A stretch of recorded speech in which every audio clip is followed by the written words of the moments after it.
Moscow. Another foreign aircraft breaches Soviet airspace. Passers-by watched amazed as a Cessna light aircraft landed in Red Square. Its pilot was a young West German, Matthias Rust. Rust himself was treated extremely humanely. Imagine if something like this had happened before Gorbachov's time. There would have been no dialogue. He would have simply been lined up against the wall and shot the next day. Gorbachev set Rust free, but used the incursion as an excuse to dismiss several members of the Soviet High Command. Media, the fax machine, the computer, were opening up the USSR. Gorbachev and the Politburo watched satellite TV in their offices.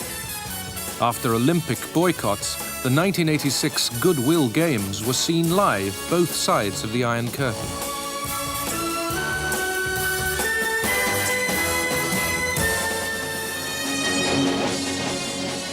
Soviet television was changing. It risked a live debate with Margaret Thatcher.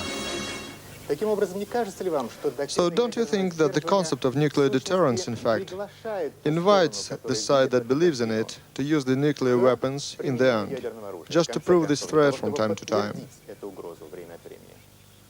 Isn't a policy of conventional weapons, with the terrible bombs raining down, with the missiles, with the aircraft, with the submarines, with the torpedoes, with the tanks, with chemical weapons, isn't that based on the possibility of threat? I felt very embarrassed for our journalists. It was so painful to watch. At first, I was a little hurt. Then I was roaring with laughter. It was on this occasion that she made so many fans. And we're saying to anyone who dares to attack us, do not do it. You couldn't win. The result will be devastating. I think you're saying the same. I have to say that Margaret Thatcher was one of the politicians with whom it was very important to maintain a dialogue, because she was a very strong personality and a strong politician. And in spite of us constantly arguing with her at every meeting we had, we respected each other's position.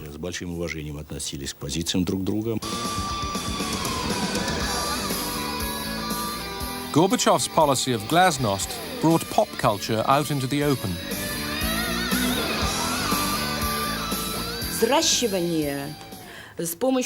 A new breed of young people was created by our intellectuals, a breed that rejected all our Soviet past. This was moral degradation. Our youth was being turned into human robots. The Soviet people were being plunged into wrenching change.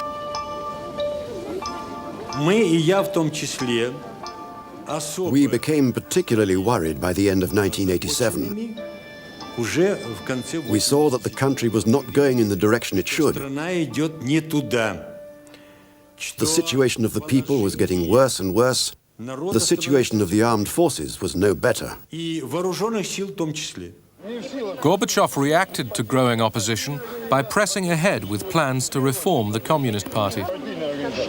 И все-таки все то, что мы развернули через реформу, через демократию вот эту, через советы, через трудовые коллективы, через вот эти вещи все, включения, вот это только путь. К этому надо. Там уже вы, власть в натуре будете держать. The main achievement of Gorbachev's policies was that in the space of a year or two, he made the fear disappear, as if by magic. People had lost their fear of speaking and acting freely. If I hadn't promoted the reforms, if I hadn't tried to let the people breathe freely, if I hadn't tried to open the door to glásnost and democracy, to stir the society, to get it thinking and acting, I would probably still be in my Secretary General's armchair today. I could have stayed there a lot longer, since I'm still quite young.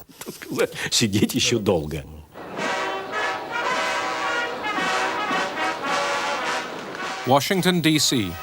Ronald Reagan still pursued his Star Wars vision. The Kremlin now believed that it would never happen, and therefore should not delay agreement on arms reduction. Gorbachev, in the United States for the first time, had come to sign an historic treaty. His visit, seen live on Soviet TV, enhanced his standing at home and abroad. All I'd ever seen of Soviet leaders was Khrushchev banging his shoe on the table and some old men in drab uniforms all looking like Mao Zedong, you know, and had no personality and looked like they were zombies.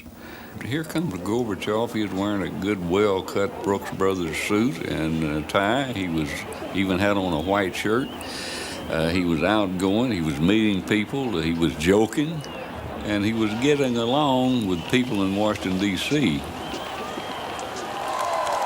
Ladies and gentlemen, the President of the United States and the General Secretary of the Central Committee of the Communist Party of the Soviet Union.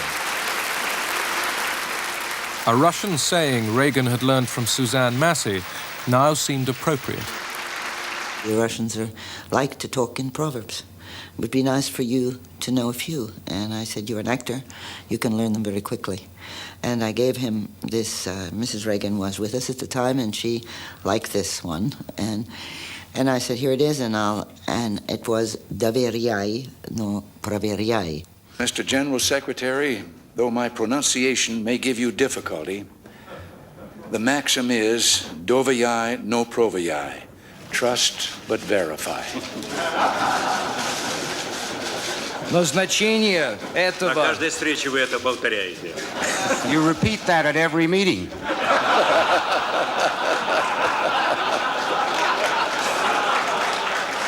I know of no one else of a leadership stature in the United States in those days who would have moved forward as Reagan did to engage Gorbachev, to engage the Western Alliance, to truly lead the Western Alliance, and to take us through what became, of course, a very constructive, introductory period to the end of the Cold War.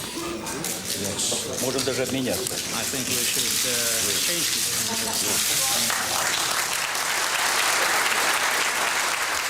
Ronald Reagan and Mikhail Gorbachev signed a far-reaching agreement. For the first time, an entire category of nuclear weapons was to be abolished.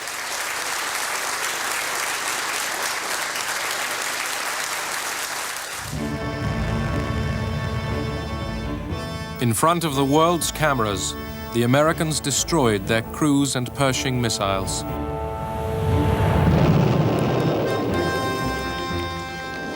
The Soviets dismantled their SS-20s. In another milestone in reducing Cold War tension, inspection teams from both sides supervised the destruction.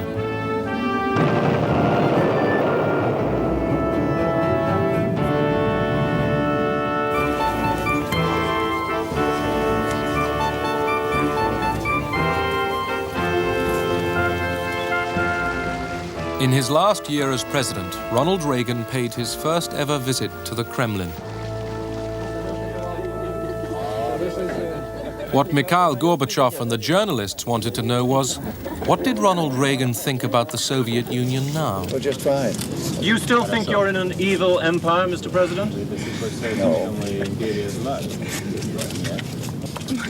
Он заявил, что He said he wanted to take back his reference to the Soviet Union as the evil empire. He found a good place to announce it, right in the middle of the Kremlin. But nevertheless, he said that he was doing it not because he was wrong when he initially said it, but because by 1988, the Soviet Union had come a long way under the leadership of Mikhail Gorbachev. It had become a different country. Why we find ourselves standing like this. Together, the two leaders had seized their chance.